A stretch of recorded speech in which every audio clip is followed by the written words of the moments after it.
السلام عليكم ورحمة الله وبركاته. الحمد لله رب العالمين، صلى الله وسلم وبارك على نبينا محمد وعلى آله وصحبه وسلم تسليما كثيرا ثم أما بعد. So how many of you here have goats in their backyard? Anyone is raising a goat in the backyard? No one raising goats in the backyard, Jama'ah?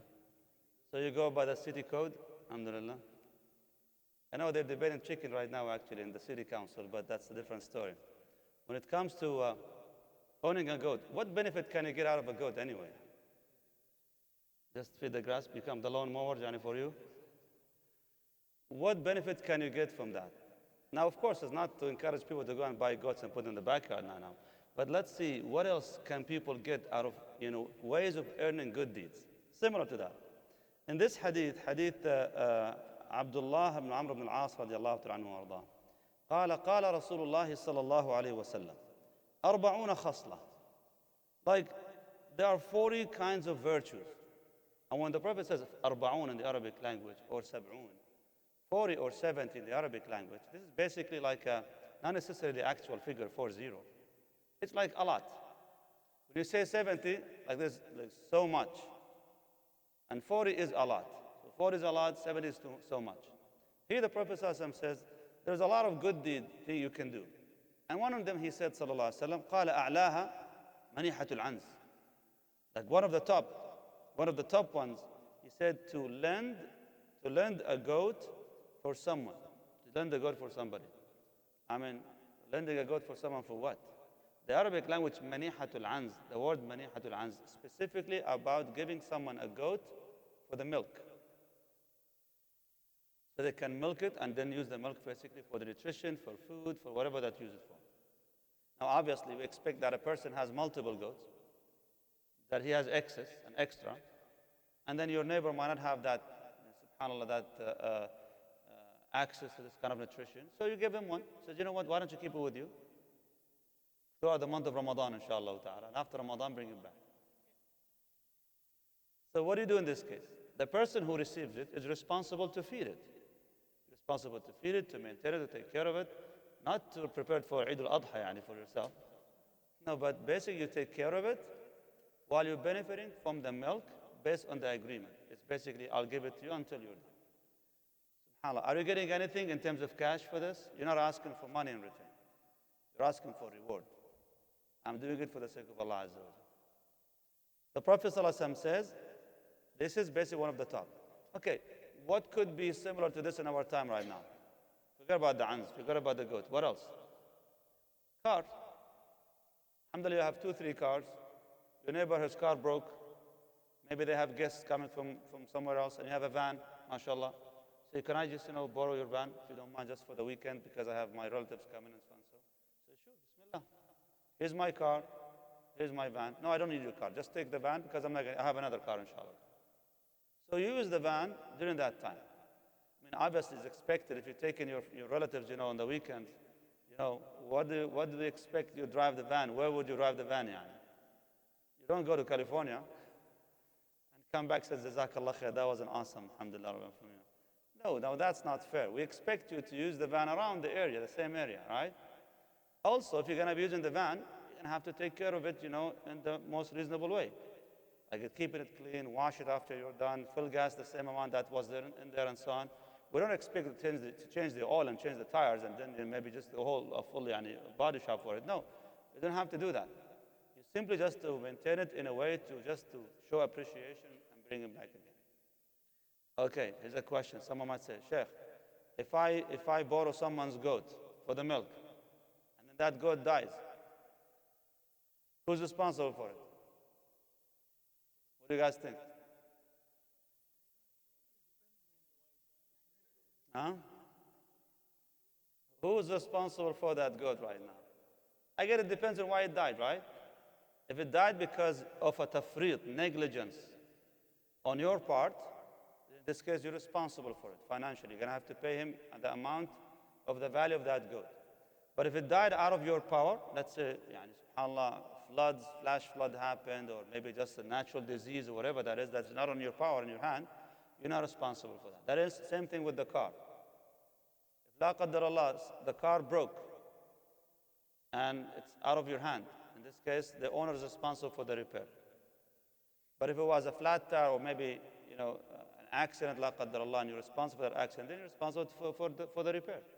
You're responsible for that repair eventually. So the point here, the Prophet ﷺ is saying that if you lend someone that anz for a benefit, قال صلى الله عليه وسلم ما من عامل يعمل بخصلة منها رجاء ثوابها وتصديق موعودها إلا أدخله الله بها الجنة.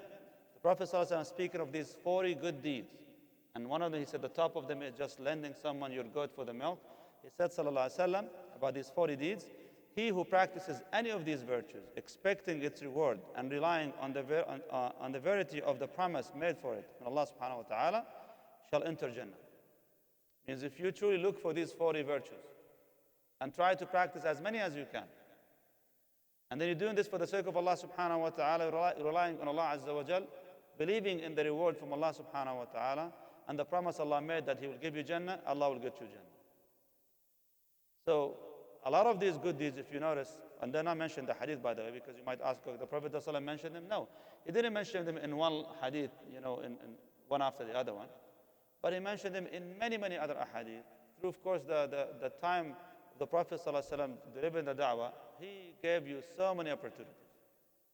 So therefore, when you count these values or virtues, they're more than just 40. Just do as many as you can. Keep in mind you're doing it for the sake of Allah subhanahu wa ta'ala, believing in the promise of Allah azza wa jal, and the reward that you get for that. And if you do so, the Prophet ﷺ says, إِلَّا أَدْخَلَهُ اللَّهُ الْجَنَّةِ, Allah subhanahu wa ta'ala will definitely admit this person to Al-Jannah. May Allah make us among them. Wallahu alam. Any question? Yes. Uh-huh. Okay.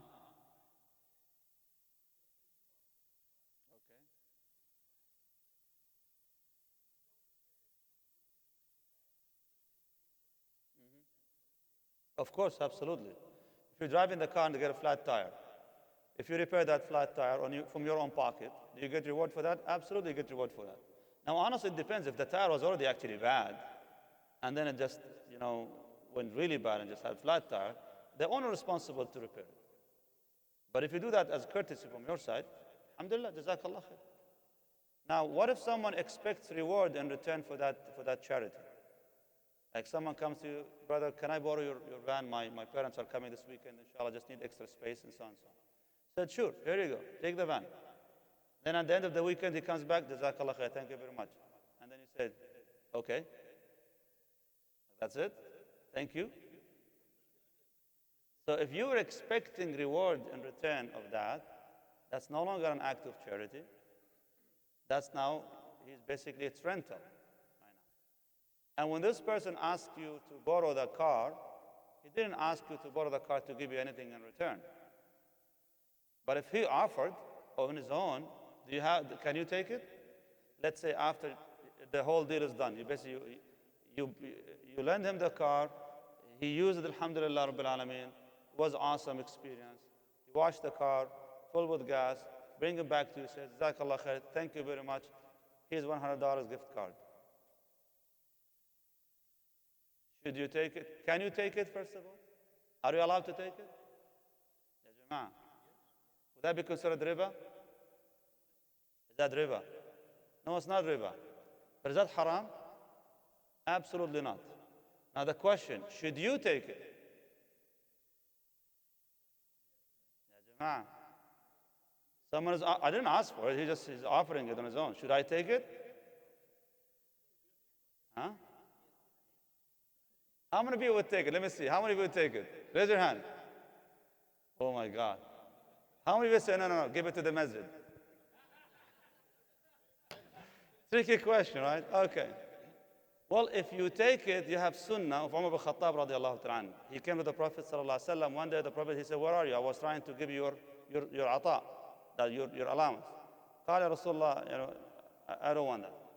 The Prophet sallallahu alaihi wasallam said to him, listen, if the money comes to you without you asking for it, take it. He said, if it comes to you without you pursuing it, just take it. But if you're asking for it, that's a different story. So therefore, if money comes to you without you asking for it, take it. The Prophet doesn't allow us to do that. However, here's where it gets tricky. If you keep doing that, frequently, what happens to the intention? It might ruin your intention. Like every time you lend someone something, what do you expect in return? Another gift card.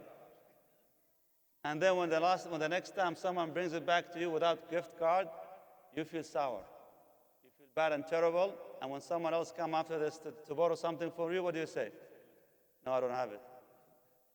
I can't give you. So just keep that in mind, inshallah. Jazakumullah khair. Barakallah feekum. Next time, inshallah. Assalamu alaikum wa rahmatullahi wa barakatuh.